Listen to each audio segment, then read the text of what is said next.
are thicker, where there's actually emotion connected to learning. So you actually do learn it if there's emotion connected to it somehow. And generally, we have when we're learning, it's generally fun. When it's not fun is when we're not learning anything. That's not a lot of fun. So anyway, those are my 2 rules, and I'm going to do my best tonight to make sure that we learn something and we have fun. Okay, and I'm going to give you some breaks to work on your projects, etc. So it's not. Travis, where's Travis? Where'd you go? Travis. This one? There you are. So yeah, I saw Travis. I was coming in 5 hours. I'm like, don't worry, you don't have to listen to me for 5 hours. It's not going to be 5 hours of lecture tonight. So,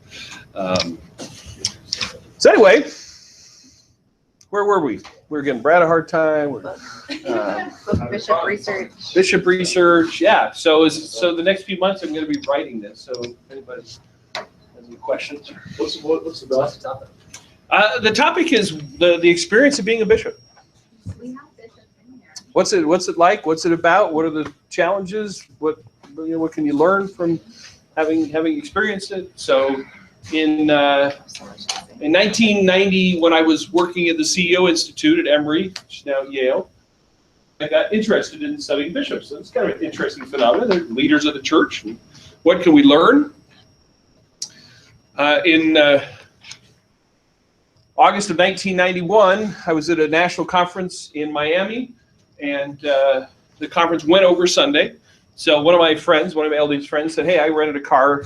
You want to go to church tomorrow?" I said, "Yeah, sure, of course." I went and met and got in the back seat of his car, and there was another LDS guy I never met. He was in the back seat of the car. So we met each other. And the guy in the front who was taking us couldn't find the church. I think we drove around Miami for about an hour and a half looking for the church. Never found it. Meanwhile, the other guy in the back seat, he and I got to know each other really well. And I was telling him about this project, and he said, "Oh, that's interesting. I've been a bishop." He was an older doctoral student. And he said, "So," and I was young, I hadn't been a bishop yet. He said, "So, what do you think is the hardest thing you go through? What's the most difficult thing you're going to have to go through as a bishop?" What do you think? I don't know. What do you think? Gabe? Gabe's a bishop? How many have been bishops? Okay, Jim? Gabe's current one? What do you think? I have no idea what you're going to say. I have no idea. What are your ideas? I think finding balance. Finding balance? Okay, yeah, that's a really tough thing to do. Bishop can be all-consuming, but you have family, you got work. It's like, okay, that can be hard. Others? Just to guess based on conversations with people who have been bishops, but finding that they have to counsel people on behavioral issues when they're not professionals in that area. Yeah, sure. I mean, you deal with all kinds of issues that people have, and it's like, I don't have a master's degree in psychology, and yeah, that can be tough. All right. Others? Talked about emotion, and for me, by far, Barnum was administering fast offerings and knowing whether or not I was doing the right thing. That's really tough, right? So I'm giving out the sacred funds of the church, welfare. Am I actually doing the person a favor? Am I giving enough? Because I definitely want to care for the Lord's sheep, but I don't want to give. But see, and so yeah, there's a hard one. Others? Probably watching people that you care about make really bad decisions, and just that emotional side of it, watching people that you love do really dumb things, and Yeah. that'd be hard. Yeah. Disciplinary councils? Conducting disciplinary councils can be tough. So I came up with a bunch of these, and he said, yeah, those can all be tough. He said, in my experience, probably the thing that is most difficult for not all bishops, but a large percentage of bishops,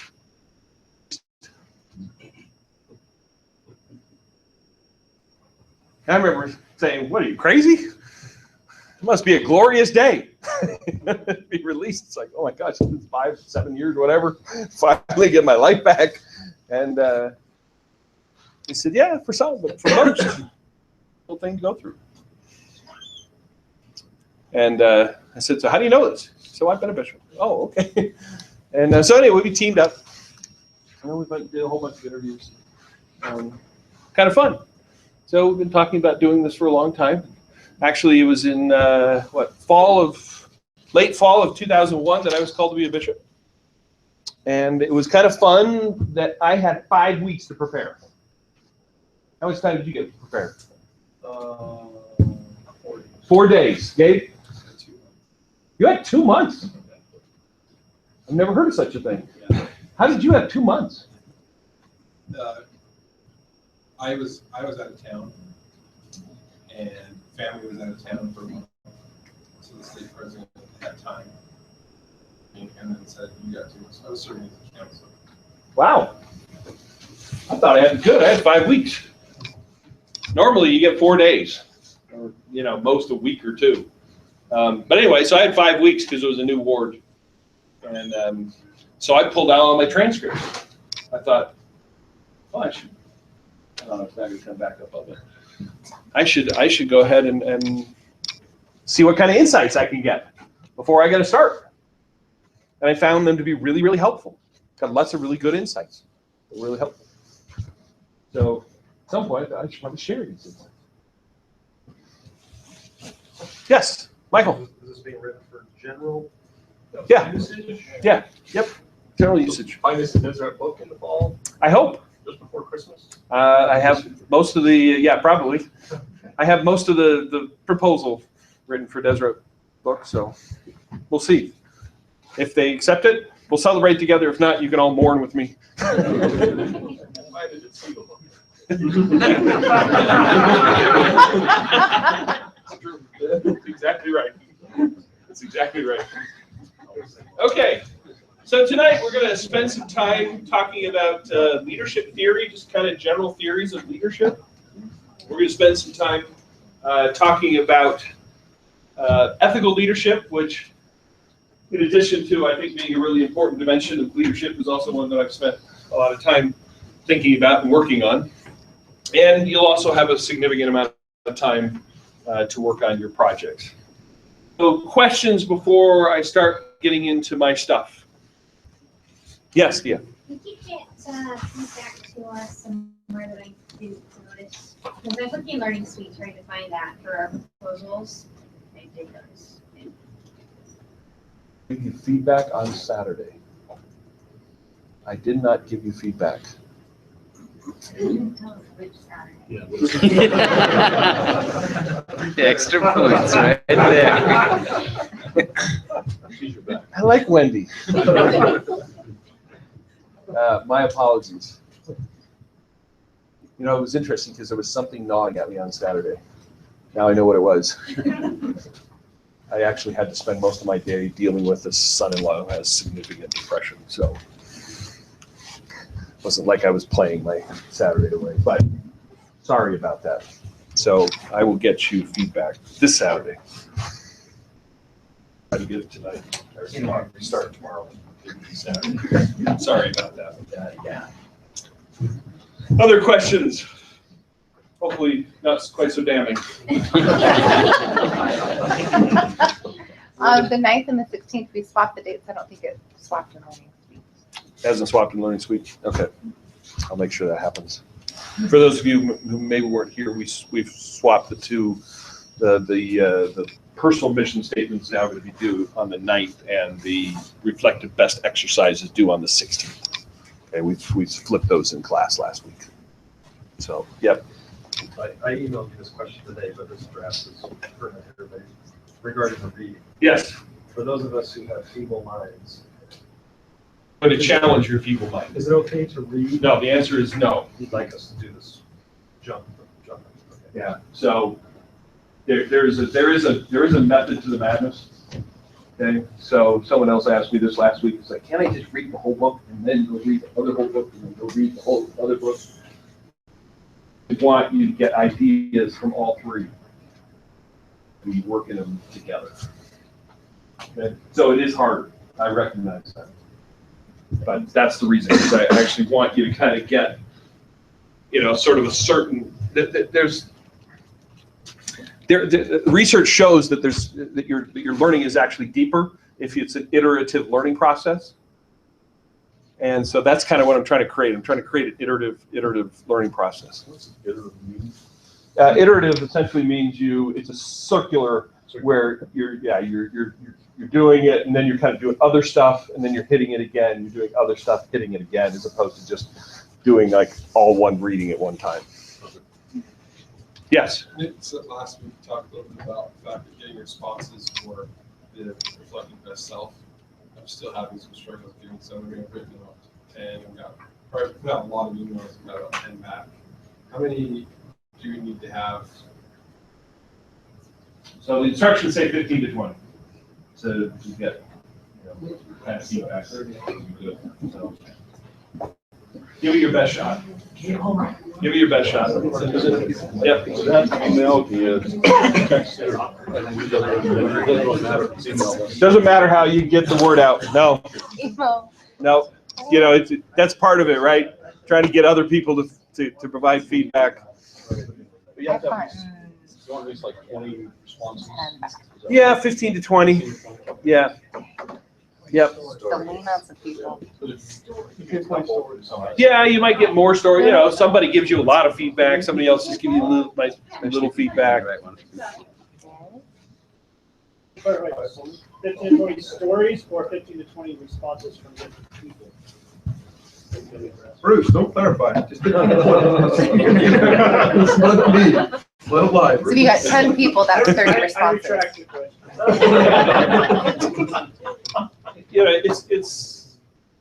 It's an interaction effect, right?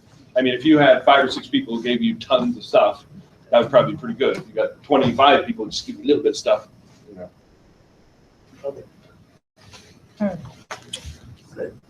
Yeah. How much variety do you in the types of people? Like, I mean, I've got 26 siblings and siblings-in-law. I can just send them to them. Yeah, no, the exercise explicitly says it wants kind of a variety of folks. So professional, Right. personal, Like, family. It'd be general, I mean, family, and then 3 or 4 out here, in different areas, or does it have to be only, just a couple families? I mean, how picky are you going to be as far as that's concerned? You know what? This is for you, not for me. So I would tell you, don't worry so much about me and grading on this. I mean, yes, I will grade it, but I'm looking for you to try to get insight for yourself. So I'm just not going to be that picky. I'm going to tell you that I think the better you follow the instructions, the insights you're going to get on yourself, and that's going to help you in your leadership. That's really what I care about. Okay, so I'm not particularly picky. I really want you to try to do what's going to be most insightful for you.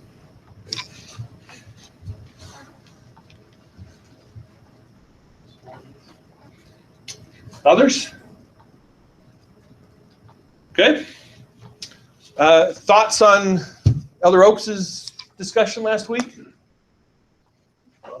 It's good. Really good. Get any good takeaways from it? Those are just entertaining and fun. Yeah, I like how you brought up how in the military, there's kind of like a stigma that the leaders are like hard-nosed, like chew bullets and stuff like that. That's been out. But they said, really distinguishing success with saving kindness, being honest with them. It was like nice to see that that's like effective in the military type setting too. No different. Yep. I did talk at one point about the notion of there are certain times when leadership needs to be different. And I think if you'd asked him, I think Bob would have told you the same about if you're going into combat, sure that you are competent. They'd much rather have a competent, mean commander than an incompetent, really nice commander. So there are some contingencies of leadership, but in terms of general leadership principles, I think that's right. They apply across the board. All right. Well, I'm going to take a look at this. See if I can get the screen to come up again. Meanwhile, let's not waste time. I'm going to give you. Let's take half an hour rather, and work on your projects. Okay. Feel free to talk to your fellow folks around you, get insights on your project.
strategic leadership is different from regular leadership in that it is the leadership of an organization. So you're at the strategic level. Generally, if you are lower in an organization, you're at the tactical level. Strategic essentially means you're at the higher levels of organizations where you're deciding what's the organization going to be doing. Okay, so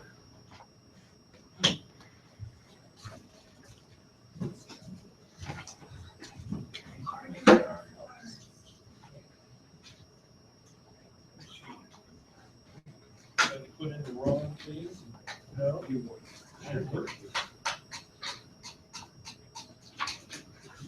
For some reason, it's not working.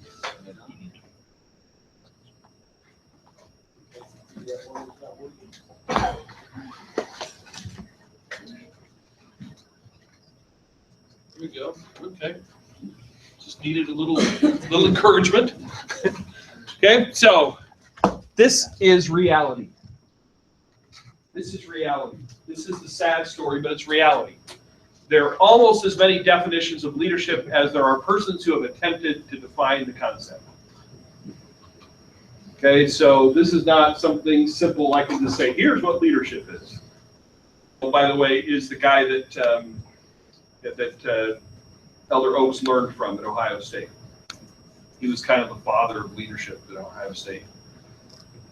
So here's some representative definitions, right? So the behavior of an individual directing the activities of a group toward a shared goal, the influential increment over and above mechanical compliance with routine directives of the organization, influencing the activities of an organized group toward goal achievement, et cetera, et cetera, et cetera. And I'm not going to bore you by going through all these. I will be posting these on Learning Suite, so if you want to look at them all. Okay, but there's lots of definitions of what leadership is. So I mentioned 4 ways that people try to help others develop their leadership. So the first one is personal growth. And personal growth, so there's a couple of examples. The Pecos River Learning Center, ARC's Vision Quest. Some of you may have experienced these kinds of leadership development. It's trying to push you beyond your boundaries, right? So it's the kind of thing where you're, going to jump off something. In fact, we did this with you, right? The very beginning of the program, right? Yeah, so that's personal growth. Have any personal growth through activity we had you do at the beginning where you're doing the ropes and jumping off things? And did any of you feel any personal growth? Carrie did? Yeah, PTSD. Trauma. Somebody had PTSD from it? Karen, yeah.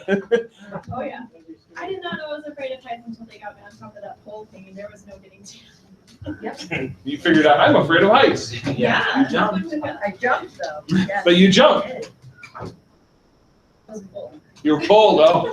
Okay.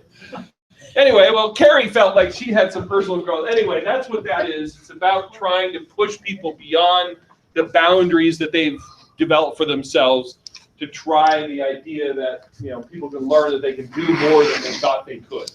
So that's one way that we try to do leadership development. The second way is through just conceptual understanding, right? So it's the stuff I'm about to talk about. It's reading Good to Great. It's reading Kouzes and Posner's Leadership Challenge. It's conceptual learning. This is what makes some leaders effective, right? So theory and those kinds of things. The third way that we develop leadership is through gaining feedback.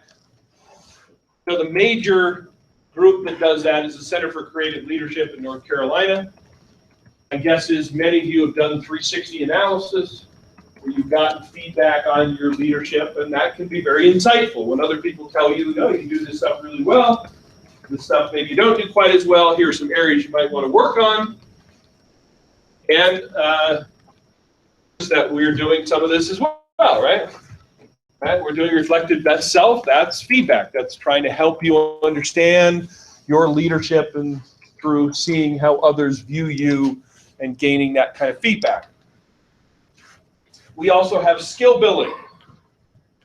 So skill building, there are particular skills you tend to have. And so part of the way we develop leadership is by developing those skills.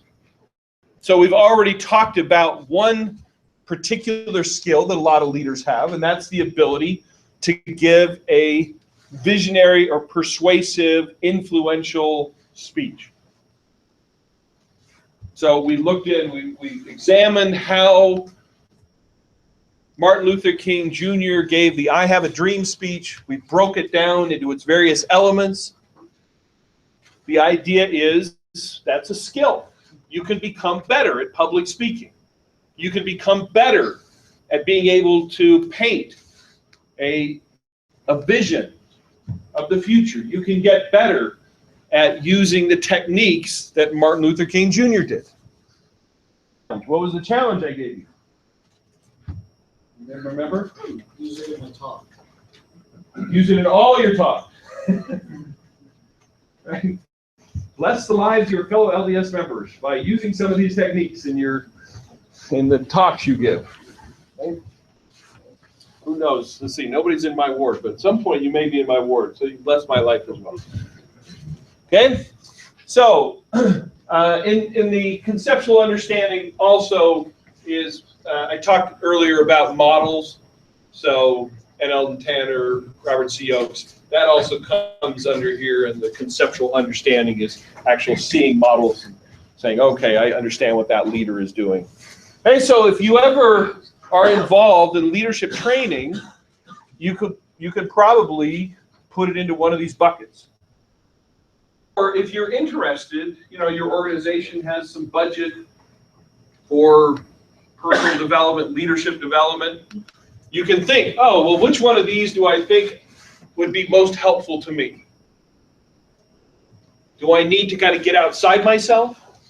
In which case, one of the first kind would be productive kind of training for you. Do I just need more conceptual understanding? Do I really need feedback to get a better sense of who I am? Or are there particular skills? So one of the other skills we're starting to develop, project management. So I don't know how many of you had done Gantt charts before we did it, but some of you I know hadn't project planned. Okay, that's a particular skill. Some people are very, very good at project planning. As I told you, there's software that, projects like multi-billion-dollar projects, somebody's a project manager, you build the Golden Gate Bridge. Guess how big that Gantt chart is? Big Gantt chart, building the Golden Gate Bridge. And so, skill building. All right. Here are just some things that people said, these are the kinds of things that leaders do. They supervise, they plan and organize, they make decisions, they monitor things, they control, they represent, coordinate, consult, administering. So boring. Okay.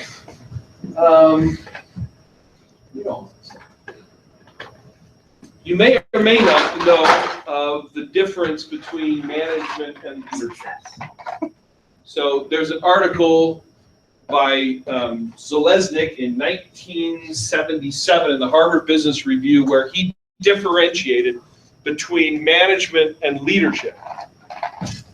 And he said they are two very different functions, but both of which are critical to well-run organization.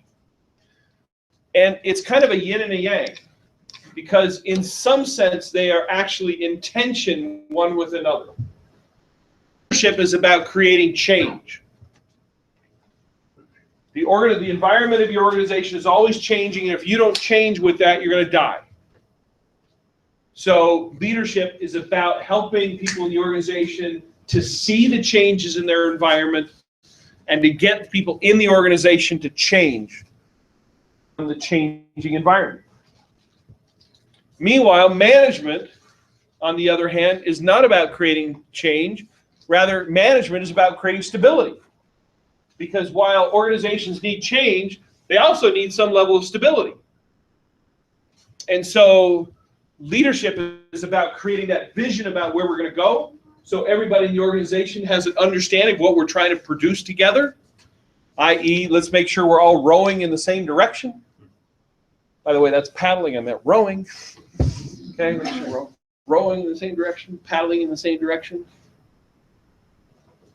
So that's what leadership is supposed to do. And leadership is supposed to provide motivation, right? Get people excited about getting to that destination, right? Martin Luther King Jr. was very excited about his dream.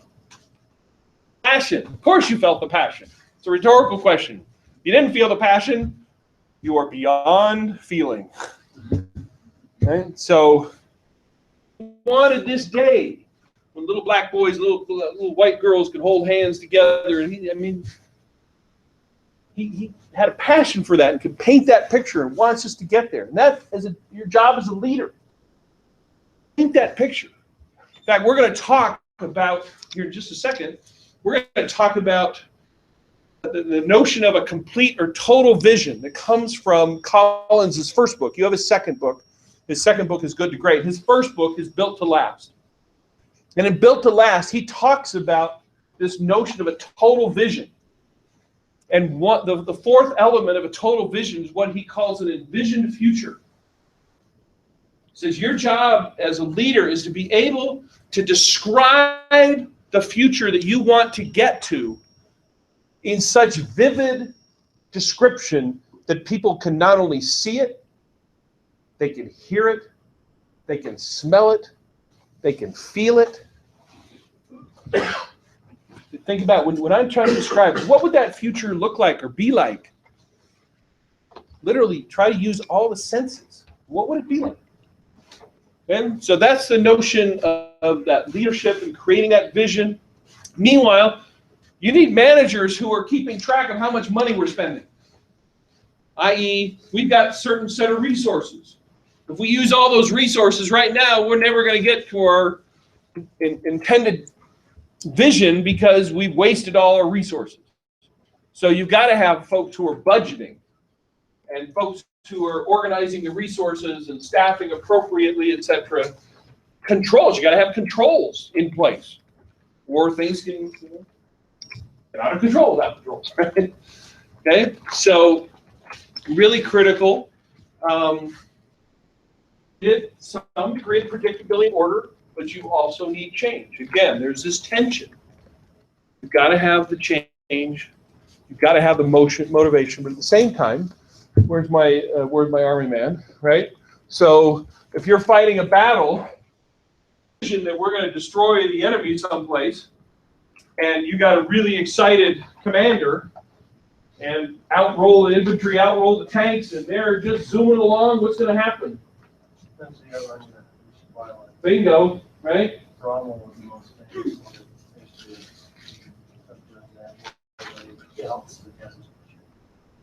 You can't outrun your supply lines. The tank is a really powerful weapon unless it has no gas. Right? Or oil? Yeah, right? It's not very effective. So you need the Desert Fox to kind of get you excited, but if you only got the Desert Fox, Rommel, then you may end up with your tanks out too far and they extend beyond their supply lines. But you need both, right? Lincoln's frustration with McClellan. He wouldn't move, right? McClellan just wouldn't move. Like you gotta get out, you gotta do something. It's this tension. You gotta have the visionary leaders who are out there, but you've also got to make sure that you are not pushing your supply lines out too far. So in your leadership, about where am I strong? So I just want you to do something in your mind and tell me if you had to choose, if I were forcing you to say, I'm more of a leader or I'm more of a manager. Now, leader sounds cooler than manager, so there might be a socially desirable answer there. But there shouldn't be. They're just two different skill sets. Which one do you think? Are you more someone who's really good at sort of creating the details and working the spreadsheets and making sure we got things under control, etc.? Or you kind of more the person who, you know, maybe is not so great at that, but is really good at getting people motivated and creating that vision and creating change.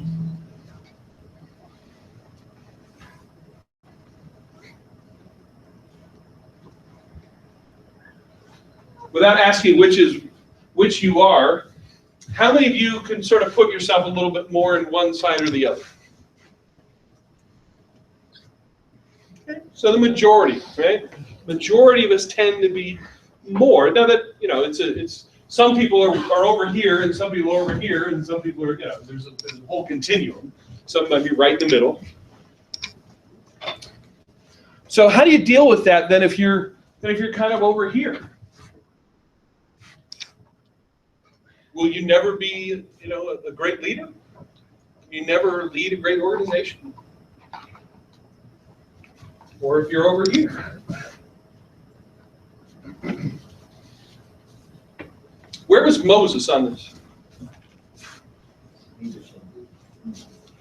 Sorry? Leadership.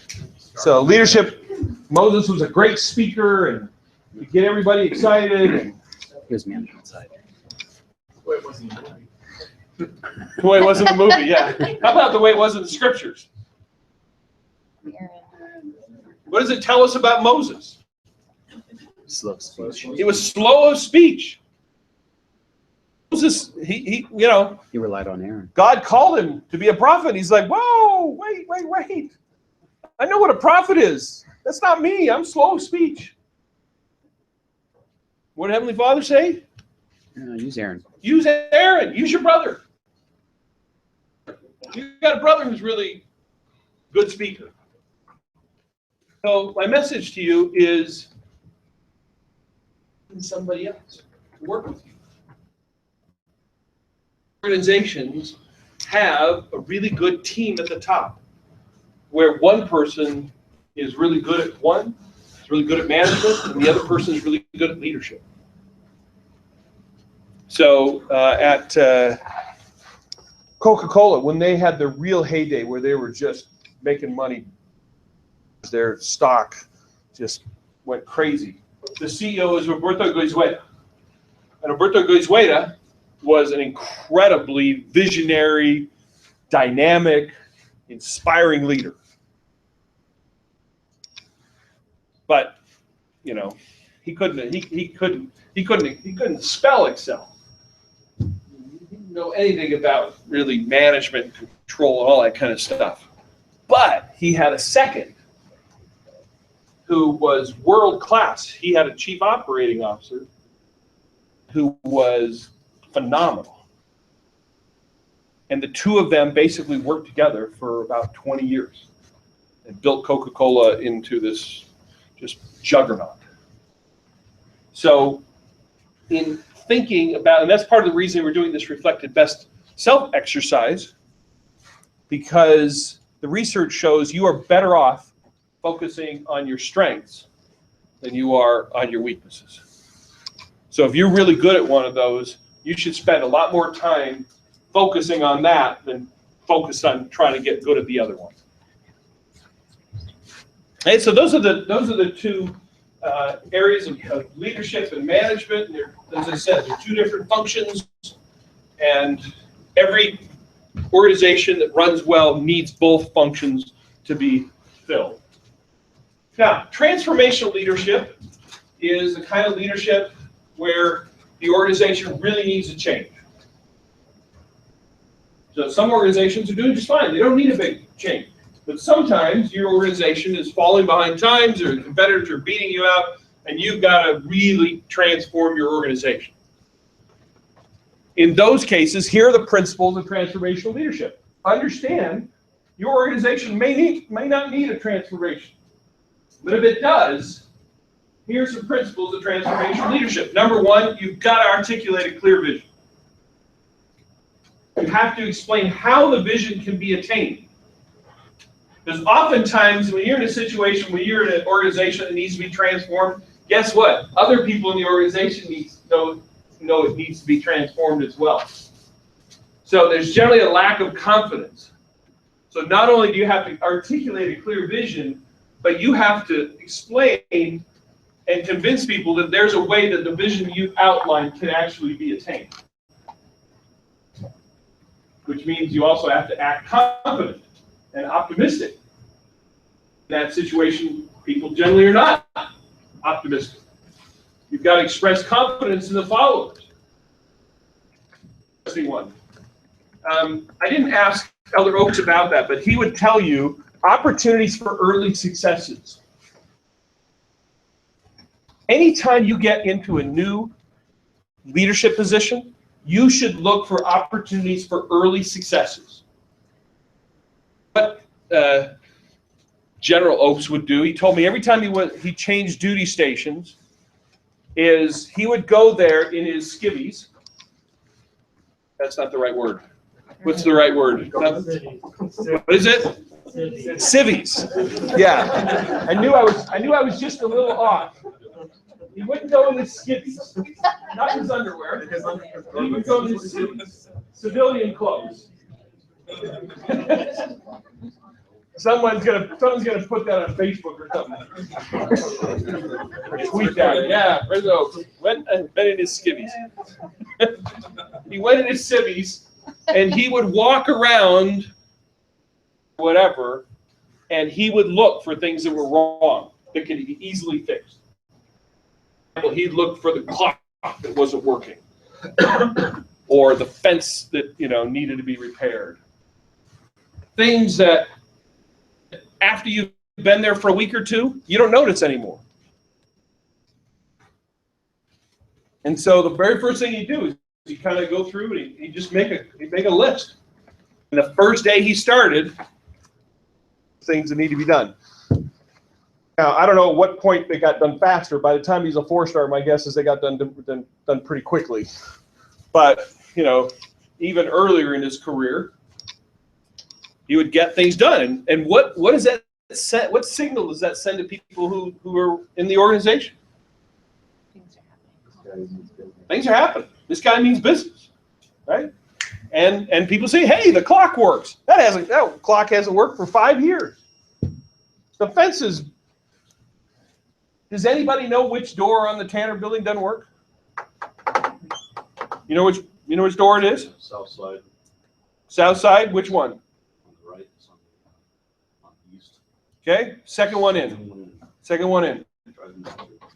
I've been there 7.5 years. That door's been broken the whole time. Still doesn't work. Like, really? Whenever the next dean comes in, I hope the dean's like, I'm going to fix that door. And we'll all go, oh my gosh, the dean's doing something. Okay? So look for those early successes. And then when you're the leader and you see that other people have successes, celebrate the heck out of them. Right? So last week I mentioned, and the beauty is, of course, we don't have a test in this class. You don't have to remember any of this. But I'm hoping that so you'll be a better leader, you actually will remember some of it. The 3 criteria by which Paul O'Neill says any organization he runs has to follow. I mentioned that to Elder Oaks and asked him about it. Anybody remember what those 3 things are? Paul O'Neill, right, former CEO of Alcoa. 3 things. If you're going to be in my organization, three things. Dignity, respect. Okay, number 1, everybody in the organization must provide dignity and respect to everybody else in the organization. You don't provide dignity and respect to other people, you're out of Paul O'Neill's organization. Second thing? I seem to recall everyone must have training and equipment that need to contribute to the organization. That's a good recall. Okay? So everybody needs to have whatever it is they need, training, equipment, etc., so they can make a contribution to the organization that does what? Something beyond that. That provides meaning for their life. Right? So everybody, not everybody, most people, in the morning, they want to do something good in the world. They want to go to bed at night saying, I did something good for the world. To the world. Where are the people in here who do not want to do that? Nobody. You all want to make a contribution to the world. Well, there you go. And so what do? We go to our organizations and we end up doing stuff, and at the end of the day we go, I didn't make any contribution to the world today. And that is really demotivating. So it says your job as a leader is to make sure that people have the training, equipment, whatever they need so they can make a contribution to the organization that will bring meaning to their lives because they feel they've made a contribution. And then the third thing, Gratitude or appreciation. okay, so every individual in the organization, every single day will get some kind of recognition or appreciation from somebody in the organization. I've never worked in an organization like that. Has anybody ever worked in an organization like that? And I know that Alcoa didn't live up to that either. Anybody want to work in an organization like that? I do. So it's creating a culture where when you see somebody doing something good, you express appreciation. You recognize what they do. Because it's not that you have to get it from your supervisor, right? It's just somebody else that you respect in the organization recognizes what you've done that day. Okay, so that's celebrating successes. It's really important. People crave. So at some point, we're going to come back and we're going to talk more about motivation. Okay, so some of the folks in the first class said, how do you motivate those people that just not performing, right? You do is you celebrate the heck out of their successes. Give them all kinds of recognition for the good things that they do. So that's one of the things you do. Use dramatic symbolic actions to emphasize your key values. It's a little bit harder in business, but it can be done. And there's some ideas in the book, Good to Great, on how to do that. Now, it's easier sometimes in politics and, there aren't that many, who do you stand in front of for certain values in business, like the value of justice and standing in front of Lincoln, right? That's pretty straightforward. That's pretty easy. But if you're trying to actually discuss customer service or service to whatever clientele you have, what's the dramatic gesture you're going to use? What are you going to stand in front of? I don't know either. Right? So that one's harder. That one takes creativity. You've got to think about, is it the founder of the organization? Is there a quote from the founder of your organization that everybody kind of goes, oh, okay, that really explains the value of our company or our organization? So that can be dramatic. You put a picture up of the founder and people go, oh, okay, yeah, that's, right? Kind of, oh, that's what J.C. Penney is about. Sometimes it's through stories. Have we talked about the Nordstrom story in here? Know the Nordstrom tire story? Some of you know that story, right? Okay. What's that? All of us don't know that story. Okay. So here's the story, and it's a really important story at Nordstrom, and it may not even be true, although they believe it's true. And the story is told of a woman who came in with 4 tires into a Nordstrom and wanted her money back for her tire. Now, some of you know Nordstrom. Does Nordstrom sell tires? No, never has. Certainly doesn't now, and it never has. There she is. She brought her tires in, wants her money back. What did Nordstrom do? You know the story? Did you have your hand up? No? I was Oh, okay. Nordstrom and tires. Who had their hand up? What did it do? They gave her money. They gave her her money. Money. She brought the receipt. Here are the tires. They took the tires and gave her the money. Sound smart?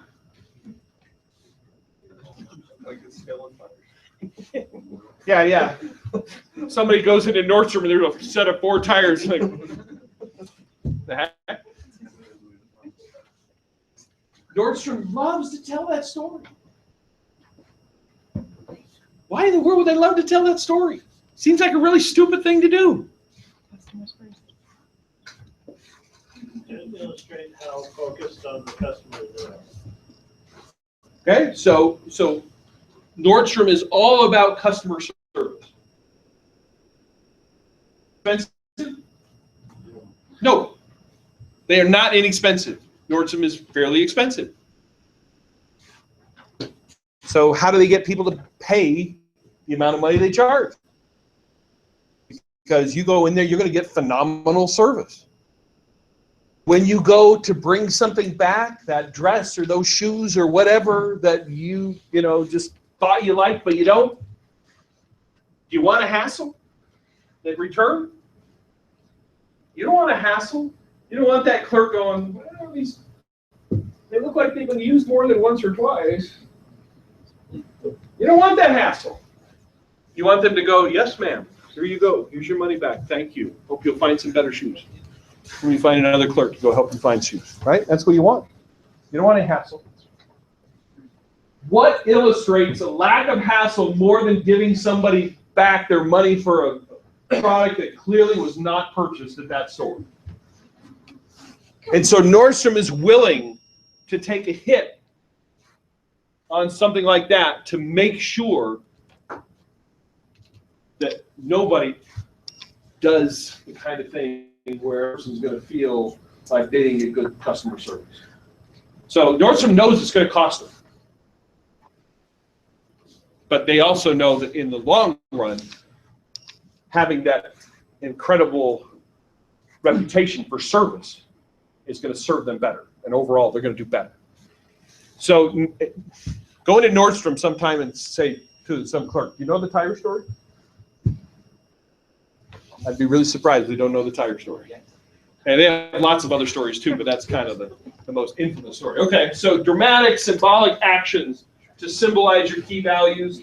Obviously, lead by example and empower people to achieve the vision. So if you've got to really transform an organization, here's some really good keys on how to do that. Clausen talked about 3 kinds of leadership. He sort of said level 1, which is the lowest level of leadership, is when you literally physically force people to do things. To some degree, that's leadership. You're getting people to do things, but it's like what a parent does, little children. You physically force. That's not going to last very long. At some point, you've got to get people motivated through their head, through ideas, and them agreeing that what you're asking or suggesting they do is a good idea, but if you really want to move people, you're going to have to get to their heart.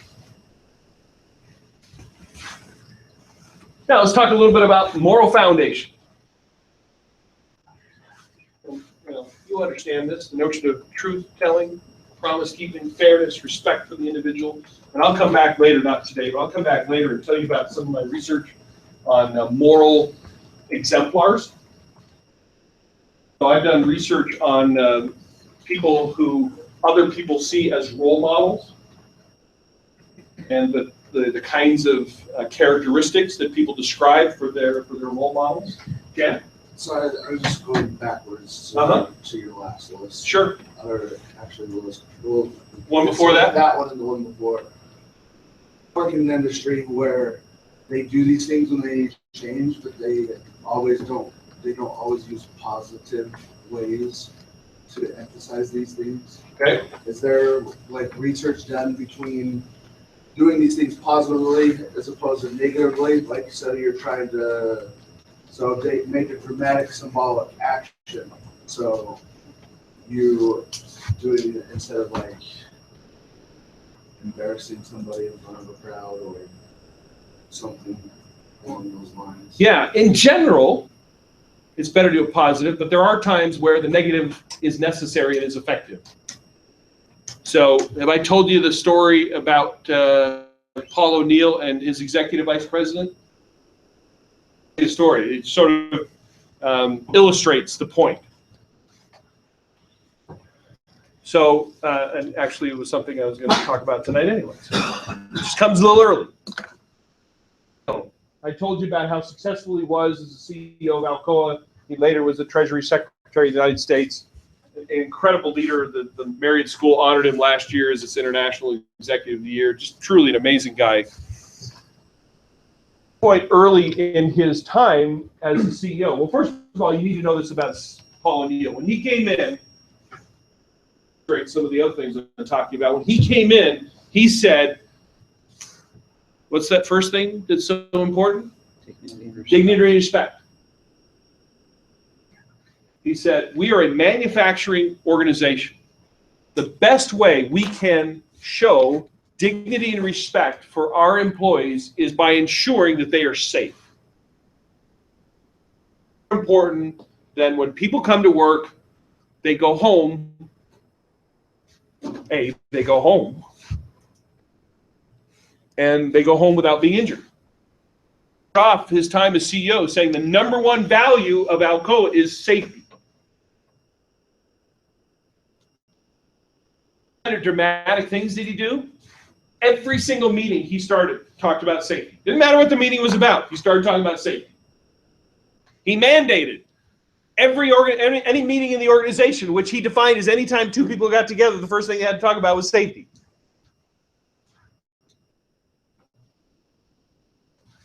So Paul O'Neill then goes to Wall Street. He's meeting with investment analysts. This is the way he starts the meeting. Ladies and gentlemen, thank you for being here tonight. Notice that there are two exits to this room. There's an exit over here, and there's an exit over here. And the stairwell is down to about 50 feet, make a right, and then there's a stairwell to get outside the building. The fire alarm is just outside the hall right over here, and there's a fire extinguisher about 50 feet down that hall. Okay, now do you have any questions about our financials? Wall Street, analysts, who's this crazy guy? Paranoid. They don't want to hear about. They want to hear about where the fire extinguisher is. But he was trying to be very symbolic and helping people understand this is important to us. Well, he was told that the company had a serious safety issue in its Acuna, Mexico plant. This nun actually said, we understand that there were 200 people who were sickened at this plant of yours. Paul O'Neill said, no, that's not true. We have a requirement in our organization that within 24 hours, I am notified of any serious safety issue in our company, and I have not heard about that. So I don't think it's true. Well, he's a smart guy. So as soon as he got back to the office, he called my friend Bill O'Rourke, who was in charge of environment, health, and safety, and said, check out Acuna, Mexico. So Bill went down to Acuna, Mexico and found out, yeah, sure enough, we did have a serious safety problem. 200 people were sickened by the fumes from a diesel. Now, fortunately, nobody got hurt too badly, but a lot of them, were fairly sick and throwing up. And so the question was, well, why did the report come in? And they looked and found out the report had come in. But if you read the report, it sort of sounded like this plant had decided to have a party, an open house, and invite all the emergency personnel in the area to come and join them. Now, if you read through the lines, you could kind of figure out that they had a safety issue. Not the way it would have come across.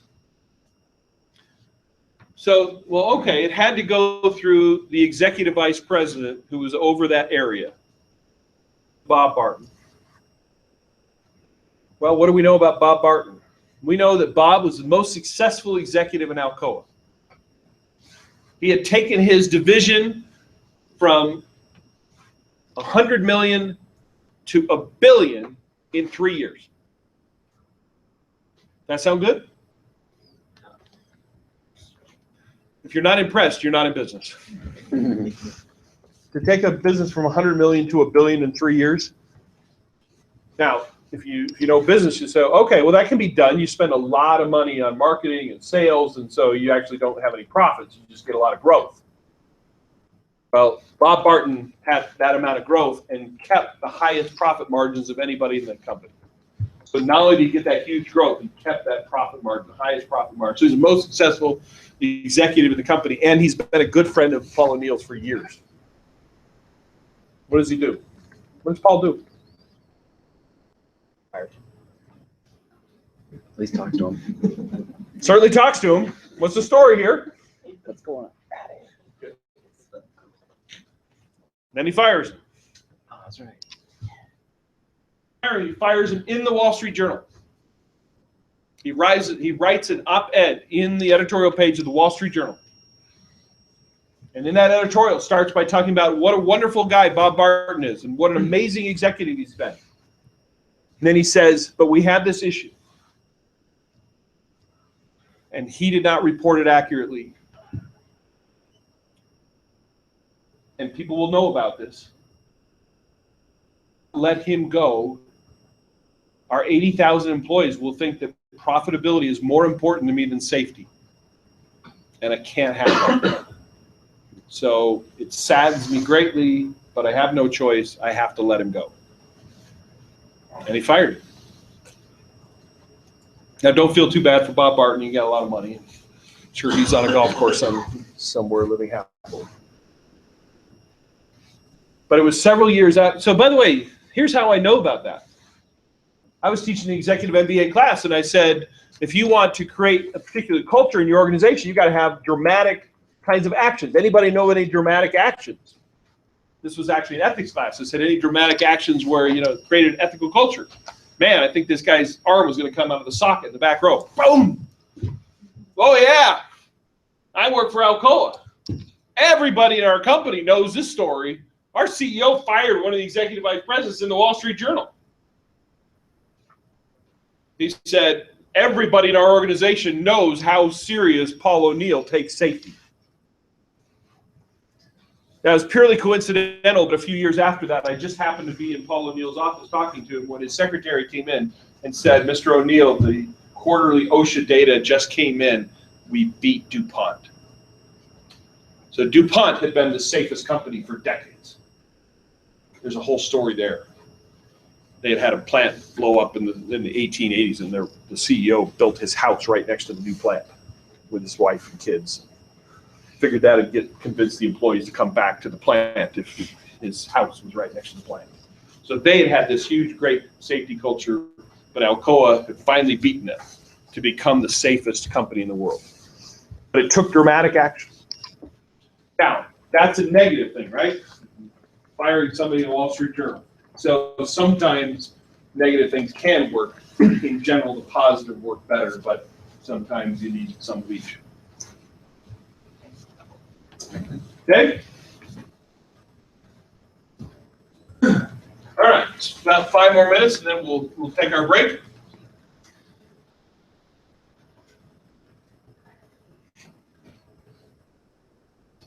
A lot of this we've seen already. I'm going to skip by that. Let's talk.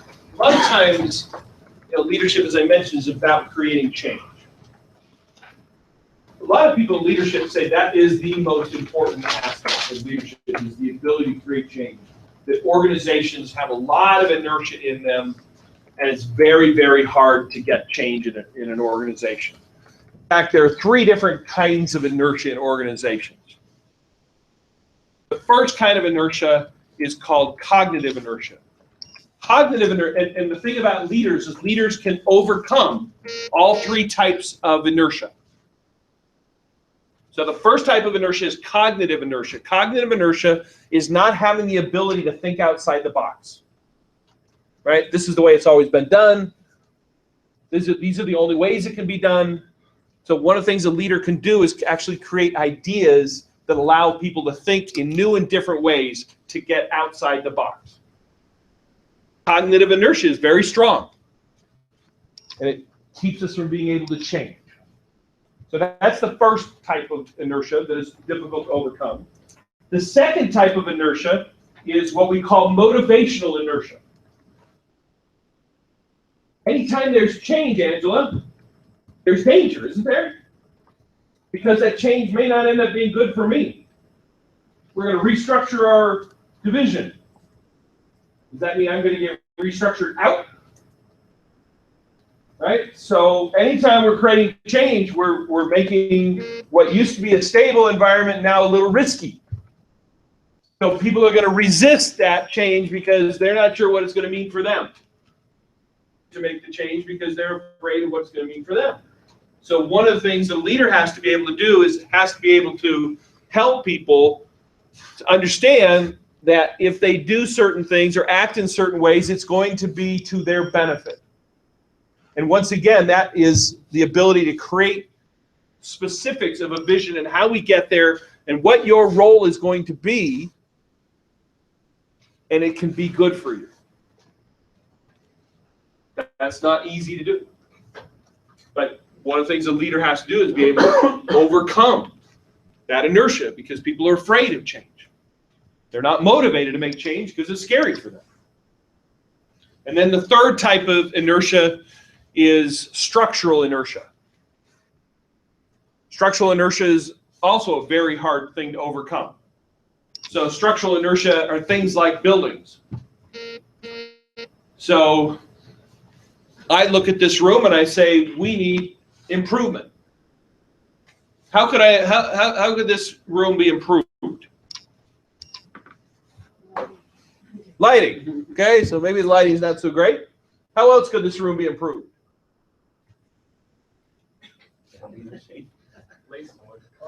Some artwork, maybe a little nicer chairs.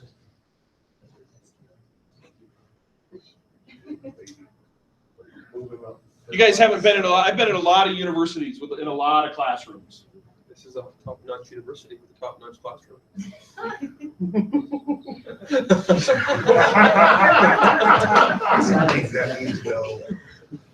So in a top-notch, this is going to be tiered, right? It's going to be tiered. Folks in the front are going to be lower, and folks in the middle are going to be a little higher, and the folks behind that are going to be a little bit higher. It allows you to see each other better, right? Allows for better communication. I think you need more space to walk. I'm sorry? You need more space to move. I'm running into things. Okay. So that's structural inertia. That structural inertia could actually probably be overcome in this classroom. You could probably overcome that. But maybe we need, the ceiling needs to be twice as high. That's probably going to be tough to change. I don't know what's right above that, but I'll bet that there's some concrete right above that. Right. So there are certain kinds of structural things that are difficult to change. Also, contracts. Contracts. You can't just tear up the contract. But leaders who are trying to create change do that. Do you know of any leaders right now who are basically tearing up all the contracts and all the agreements? And anybody doing that? Not any leaders. Let's not start that. But that's what you're seeing. Someone who is trying to create change and is literally trying to tear up all the sort of structural inertia. Basically, all those agreements we have and partnerships and stuff, tear them up. It's like, who are our best friends? Well, the Brits and the Aussies, so let's tick them both off in the first couple of weeks, right? Creating change. Now, we can have a lot of discussion about whether that change is good or not. Matter of fact, I suspect that'd be a short discussion, but he's definitely trying to create change. Okay, it's 20 after. Let's take a 20-minute break. Enjoy.